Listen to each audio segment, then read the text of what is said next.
All right, welcome back to episode number 74 of Happy Hour with Heather and Guest. I'm that other dude, Andrew. I'm joined as always by Heather. Good to have you on the show. And the more I see myself in this getup with the modified stovepipe, I think I look like a young Dr. Demento. Are you familiar with him? No. So, Dr. Demento, I don't know if he still has a show, but he basically is the person who discovered Weird Al Yankovic. He had a Oh, um, he had a show where he would play like comedy songs and stuff. Let me see if I can. I mean, if you Google him, you'll find a. But I was looking at photos here. This is a young Dr. Demento. So yes. yes, he looks like it's not a modified stovepipe. So I am original in that regard. But but yeah, he has a beard and a top hat. So Yeah. and glasses. Yeah. Yeah. But I guess that's a look that can be used by a bunch of people. So if I start getting fan mail that suggests I'm ripping off Dr. Demento's look, then I'll say, no, no, no, no, this is a modified stovepipe hat, as pointed out by two of my relatives. Yeah. And Yeah. I would have never known that. No, no, no, I wouldn't have either. I just Yeah. assumed, oh, that's a stovepipe hat. It said so on the costume thing that I Yeah. got it. But Yeah. And see, you should message them and say, listen, you're trying to sell stovepipe hats, and this is not a stovepipe well, I don't hat, it's see modified. in their defense, I don't think it read stovepipe hat. Okay. I think it just said novelty like Abe Lincoln costume. Okay. And I think that gives them the room to to not have the specifications exactly correct. I mean, I could contact my local congressman or something. I could write a strongly worded letter to someone. Yeah. At this Yeah. point, I just it's fun. You're just So going with it I'm going with the anyway. flow. I'm Yeah. making it my own. Yeah. So thank Yeah. you for letting me bring that up. It had been on my mind. And now we can get into the show, episode 74.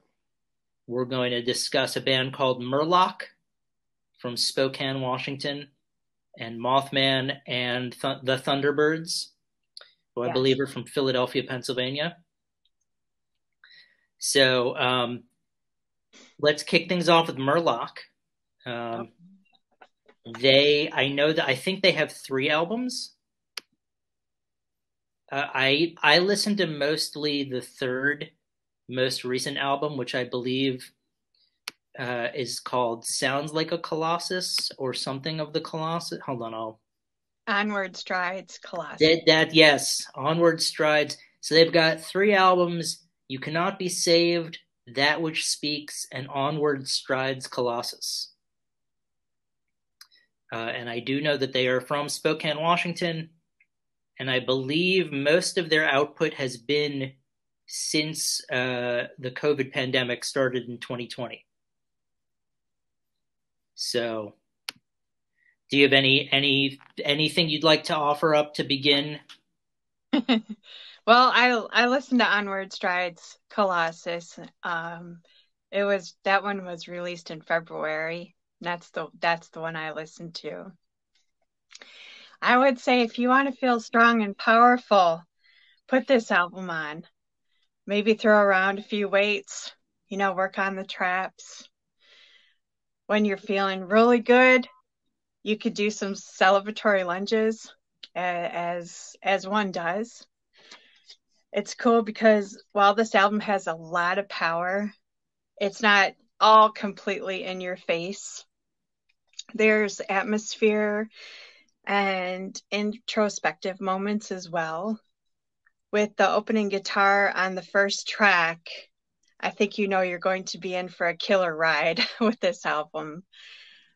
In the song "Where No One Goes," I love the booming percussion, And the last song, which is the title track, really combines the best of everything, including some drone and some doom.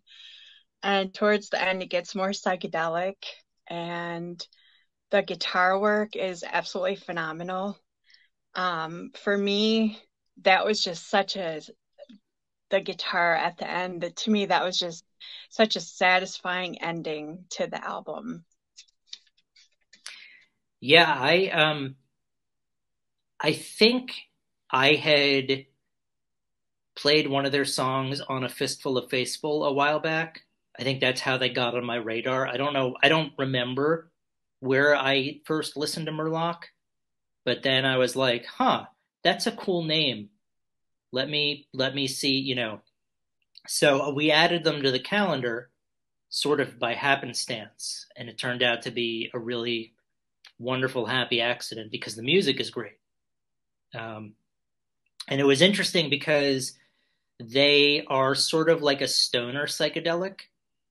So at times, I often think of psychedelic as either like on one end of the spectrum, you're like blast off in floating through space, or if you're more on the stoner side, it's like the desert sound, like Caius.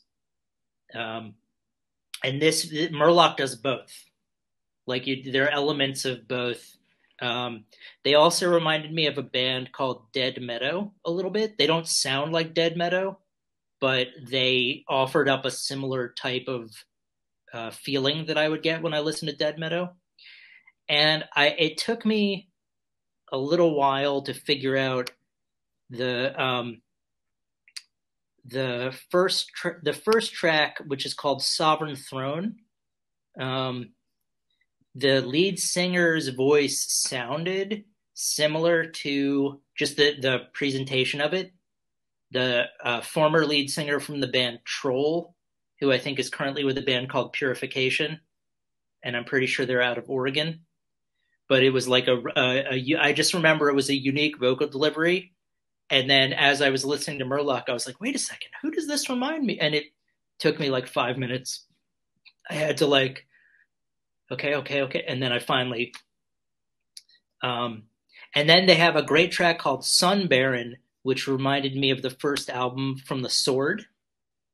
So, not to say these sound like any of these bands, but that's the impression that I got, was just like they're able to do a really cool blend of psychedelic and stoner music with, like you had mentioned, some elements of drone, elements of doom.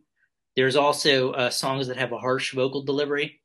So if you're looking to be punched in the face, there's definitely that. If you're looking, so one of my former colleagues talked about middle school. She once said, you need the pats on the back while you're being punched in the face. And I feel like that's a great way. This album does both. This album will pat you on the back gently, and it will punch you in the face. So sometimes within the same song. Yeah. So I would recommend checking out all their albums. You can start with the most recent release and work backward. Just to see what else they've got in their repertoire. Onward strides Colossus. Yeah. Yeah. And I did a little bit of research because I was trying to figure out if what Merlock could be in reference to. So, the first possible reference, is it okay if I just go down the rabbit hole? Yeah. Okay. So they're in a J.R.R. Tolkien poem called The Mulips, which is in a collection of poetry called The Adventures of Tom Bombadil, who I think is a character that Frodo encounters during Lord of the Rings. So he wrote an entire collection of poems about this minor character named Tom Bombadil. And apparently there's something called the Merlock Mountains in a poem called The Mulips, which was published in 1962. So that's one possibility where they got the name Merlock. The second one is Merlock the Magician from Disney's Scrooge McDuck universe. So it could be either a poem by J.R.R. Tolkien or Disney's Scrooge McDuck villain, which Yeah, that's what I think of. That's what I think of for Merlock. gotcha. So far, I mean, I think that's probably the most likely candidate. But wait, there's more. So, Merlock could also be one of the wizards faced by contestants at the end of Nickelodeon's Arcade, which was like a game show for kids. Nickelodeon's Arcade's bonus round. On level 3, also known as the wizard level, both players sharing one energy gauge teamed up for the last level, which was a face-off against one of 3 villains that rotated throughout the show's run. The evil wizard Merlock, who conjured lightning bolts. So far, I agree with you. I think Merlock from Scrooge McDuck is the most likely candidate, but we still have more. So there was a movie, I guess, called Flint the Time Detective, which was Japanese, and Merlock Holmes was a character, and it suggests a member of the Time Police who is descended from vampires and has a crush on Sarah. He is accompanied on his missions by Bindi. His English name is an obvious play on Sherlock Holmes. As he is descended from vampires, he has above human strength and a high vitality, plus he can put someone in a trance. So, again, if we're going to rank these in order, probably Scrooge McDuck is number 1. But then again, I mean, that's a pretty compelling argument you could make for Merlock Holmes from Flint the Time Detective. Yeah. And then, well, hold on, there's more. And then lastly, there's a Sri Lankan heavy metal band also called Merlock, who are in a documentary film called Arise. Ah. Now, I'm pretty sure, although I can't be certain, I'm pretty sure that they are not paying homage to this Sri Lankan band by also naming themselves Merlock. That Yeah. doesn't seem to be the most obvious answer. I think I would agree with you. I'd say Scrooge McDuck is probably number 1. But I would love to be proven wrong. Yeah. I would love for any of the members of Merlock to DM us and just say, no, it's named after the Merlock Mountains in J.R.R. Tolkien's poem, The Mulips. Yes. And if you're right about any of these, oh my God, if I'm right about any of these, then that's like the most crazy conspiracy theorist is proven correct. Like, I don't know if I would know what to believe anymore. Yeah. Like, yeah. I mean, if it turns out that they were like, oh yeah, no, it's after Merlock, the bonus wizard on Nick's Arcade. You were right. You were absolutely right. Well done. Well done for and I just went on Wikipedia. So yeah. Let me remind you as a former English teacher to everyone out there. Wikipedia is a great resource to find information, but go to the footnotes and make sure you're getting credible information and credible sources. If you're going to write an actual paper, like don't hand in your paper with Wikipedia references. Now, for our show, I often think of the John Ford quote from The Man Who Shot Liberty Valance. If you have a choice between truth and the legend, you print the legend. So I'm going to print the legend and go to Wikipedia and learn that Merlock is also the name of a Sri Lankan heavy metal band, or possibly a play on Sherlock Holmes, and he's a time-traveling vampire detective. Yeah. So yeah. I guess that's the one that I hope is the correct answer. I know. Yeah, it's one of those things. It's like odds are it's from the Scrooge McDuck universe, but I'm hoping beyond hope that it's one of the lesser known answers. That what like one of these guys in Spokane, Washington was like a diehard fan of Nick's Arcade. And when they were thinking of band names, he was like, all right, I got it. Nick's Arcade. What are you talking about? Trust me. At some point in the future, some dude with a modified stovepipe hat will be combing through YouTube, and he'll love the name Merlock, and he'll check out our music. So trust me, we're doing this for a reason. He had Yeah. foresight. That guy Yeah. had foresight. He knew what he was doing. Yeah. Okay, well, I mean, I could keep going about this, but those are all the five suggestions. I mean, one of them has to be right. I think. I don't know. Yeah. I mean, so, like I suggested yesterday, like two of the people in the band could be like John Merton and Thomas Locksmith or something, and it's just a combination of their names. Yeah. So who knows? Yeah. And why did I say Thomas Locksmith? I mean, is there? Yeah, my last name is Locksmith. It's given me a lot of grief when I was in school. Yeah.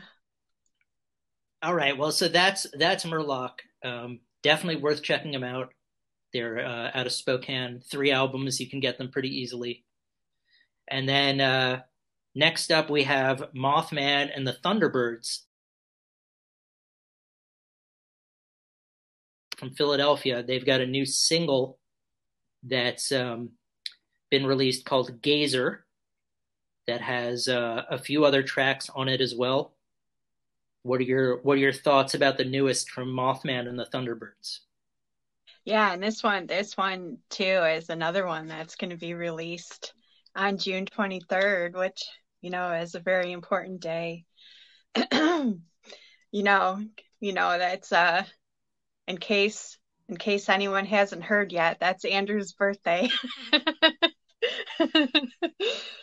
I know I said last week that we weren't going to talk, that we were coming back to Earth and we weren't going to be in space anymore. We weren't Nope. going to talk. We weren't going to be talking about space rock anymore. And well, I was wrong. The proclamation of no more space rock was rescinded. I have to rescind it just for this episode. Mm-hmm. Because, we have more space rock themed goodness here.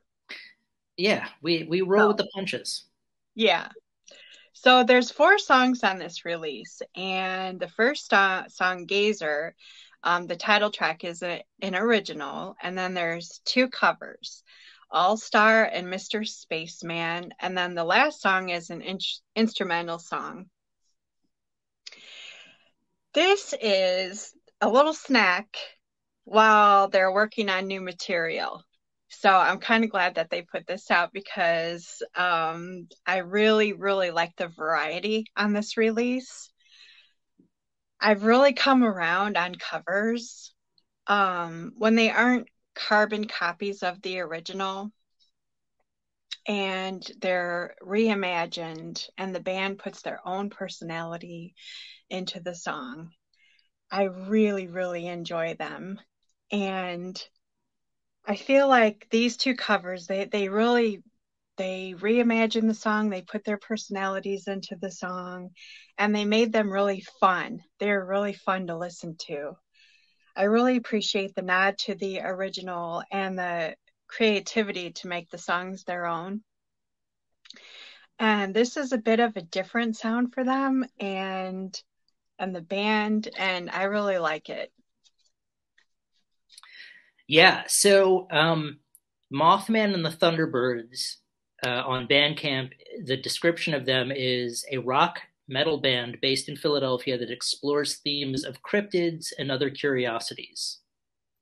Initially started as a prog sludge metal project, the band's sound has spanned multiple subgenres throughout their releases: doom, thrash, alt metal, shoegaze, folk, and more. Their 2023 EP Gazer sees the band embracing a mix of psychedelia and adrenaline. So yeah, this was a very different uh, offering from the band. Initially, I had heard them do a cover of 96 Quite Bitter Beings by CKY, which was another original take on that song that I appreciated. And then their latest release was Mothman and the Thunderbirds versus World Eaters. So coming into this, I was expecting more of the metal type stuff, less of this. This was more of a cool, interesting, proggy, psychedelic offering, um, which, yeah, it was really, really cool. Definitely a unique combination of elements. And yeah, it was funny because when I was listening to the second track, I said to myself, huh, this sounds a lot like Smash Mouth. And then I looked and saw that it was in fact a cover of All Star. Not, I mean, much different. Everything about the song is different. It's an original take on the song, but I just remember thinking, huh, why does this run? Oh, okay. I'm just an idiot. Uh, and then, yeah, Mr. Spaceman by the Birds, another great take. The other thing to notice, or to not to notice, but to note, is that we had recently spoke about Igor Lapo on the show. He is responsible for mixing, mastering, and some production on this album. So it's really cool to see a lot of people that we discuss collaborate with each other. Whether or not, I think they probably had been working previously, but it's just cool to know that everyone out there, it's such a small world. So, yeah. But yeah, I would say definitely check this out. It's a great jam that you can put on if you're driving in your car, if you're relaxing, if you just want to blast off into space. And pick up the other Mothman stuff. I'm excited that that they're working on new material because I'm sort of curious where they go. I have no Yeah. idea. I have Yeah. no idea what's in store, like what, which is awesome because sometimes it's like, okay, I know what I'm going to get, and I'd like to see them push themselves a little bit or stretch their boundaries because they're really talented. So I'm excited to not know what's in store. Yeah. And Yeah. I would be curious to hear from any of Merlock to confirm where they got the name. But also, there's a part of me that's like, you know what? I'll be fine if I just think that it could be any of these five. Yeah. But but we'll see. The smart Yeah. money is on Scrooge McDuck. That's the story. Yeah. So, all right. Well, I'm glad you like these bands. I'm glad Merlock. Initially, Merlock was based on the name solely, and then the music turned out to be really good. So it was a win-win. And But next week, I can confidently say, with absolute confidence, that we will not be speaking about space rock. okay. We did have quite a run, but next week it's definitely going to be something different. Okay. Yes, there's guarantees that there's not going to be space rock next week. So rest assured. I just feel like people that are watching are like, oh my God, they're talking about space rock again. Well, in your defense, the Mothman and Thunderbirds music was submitted after we were going to talk about Merlock. So, so what you said at the time was factually accurate. So yeah, so those of you out there rolling your eyes, don't roll your eyes because we also try to accommodate, last minute changes or if bands want us to review their music. So sometimes it means, eating our words because things have changed. And I'm okay with that. Oh yeah, of course. I'm okay with that. Of course, me too. Yeah. All right. Well, yeah, I would say go check out Mothman and the Thunderbirds. Any of their releases, go check out Merlock, and you won't regret it. Yes, sounds good. And we'll be back next week to talk non-space rock. Non-space rock. Awesome. I look forward to Yeah. it.